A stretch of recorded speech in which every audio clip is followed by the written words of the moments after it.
வணக்கம். இன்னைக்கு நம்ம வாழ்ற இந்த வேகமான உலகத்துல ஒரு விஷயத்துல முழுசா கவனம் செலுத்துறது எவ்ளோ பெரிய சவாலா இருக்கு இல்லையா? ஆனா இந்த பிரச்சனைக்கு ஆயிரக்கணக்கான வருஷங்களுக்கு முன்னாடியே ஒரு தீர்வு சொல்லப்பட்டிருக்கு. அத பத்தி தான் நாம இன்னைக்கு விரிவா பார்க்க போறோம். யோசிச்சு பாருங்க. நம்ம மனசு ஒரு கம்ப்யூட்டர் பிரவுசர் மாதிரி. அதுல ஏகப்பட்ட டேப் ஒரே நேரத்துல ஓபனா இருக்கு. எதுல பாட்டு ஓடுதுன்னே தெரியாம ஒரு விதமான இரைச்சல், இந்த மாதிரி ஒரு உணர்வு உங்களுக்கு ஏற்பட்டிருக்கா? நிச்சயமா நம்ம எல்லாருமே நம்ம வேலை, குடும்பம்னு பல விஷயங்கள கவனம் செலுத்த முயற்சிக்கும் போது இந்த மனக்குழப்பத்தை அனுபவிச்சிருப்போம். சரி, முதல் பகுதிக்குள்ள போலாம். நம்ம மனநிலைய முதல்ல புரிஞ்சுக்க முயற்சி பண்ணுவோம். புயலில் சிக்கிய ஒரு மனம். ஒரு மெழுகுவர்த்தி காத்துல எப்படி படபடன்னு அடிச்சுக்குமோ அதே மாதிரிதான் நம்ம கவனமும். நம்ம வேலை பத்தின கவலை, நம்ம ஈகோ, மத்தவங்க நம்மள பாராட்டணும்னு எதிர்பார்க்கிற எண்ணம், அப்புறம் சோஷியல் மீடியா, செய்திகள்னு நம்மள சுத்தி இருக்கிற இந்த தொடர்ச்சியான தூண்டல்கள், இதெல்லாம் தான் நம்ம மன அமைதியை கொலைக்கிற பெரிய புயல் காற்று மாதிரி. சரி, இந்த போதனை எங்கிருந்து வந்தது? வாங்க ஒரு பழங்கால போர்க்களத்துக்கு பயணம் செய்வோம். அங்கதான் இதோட மூலம் இருக்கு.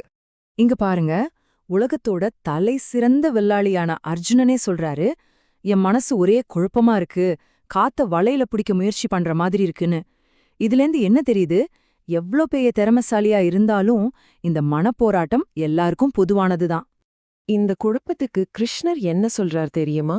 சும்மா ரிலாக்ஸாரு ஒரு அட்வைஸ் மட்டும் பண்ணல. அதுக்கு பதிலா ஒரு முழுமையான சிஸ்டமையே கொடுக்கறார். அதுதான் யோகா அபியாச யோகம். சிம்பிளா சொல்லணும்னா, நம்ம மனசுக்குள்ளேயே ஒரு அமைதியான ரூம் கட்டுறதுக்கான ஒரு சைக்காலஜிக்கல் ப்ளூ பிரிண்ட் இது. அடுத்த பகுதிக்கு போலாம். காற்றிலா தீபம். இதுதான் இந்த போதனையோட மையப்புள்ளி, அதோட மிக முக்கியமான உருவகம்.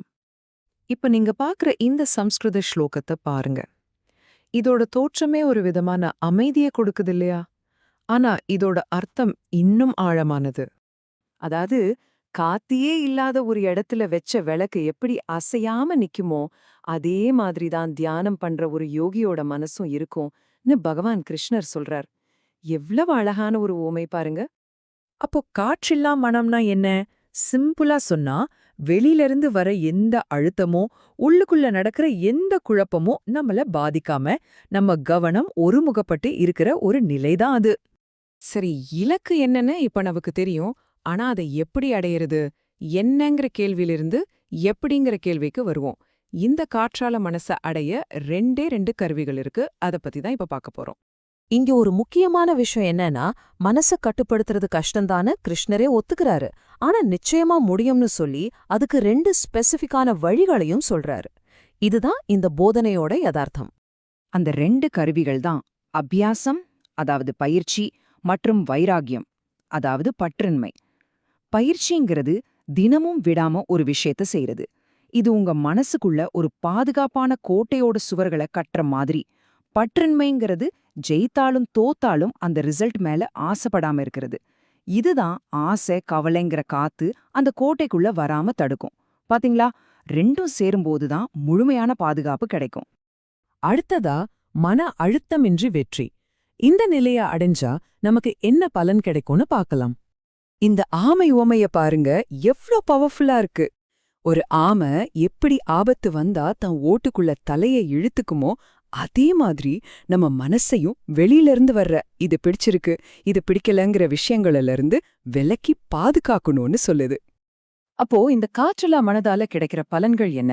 எவ்ளோ பெரிய பிரஷர்லயும் தெளிவா யோசிக்க முடியும். தேவையில்லாத விஷயங்கள்ல இருந்து நம்ம கவனம் பாதுகாக்கப்படும். சந்தோஷத்துக்கு வெளியில தேடாம உள்ள இருந்தே திருப்தியா இருக்கலாம்.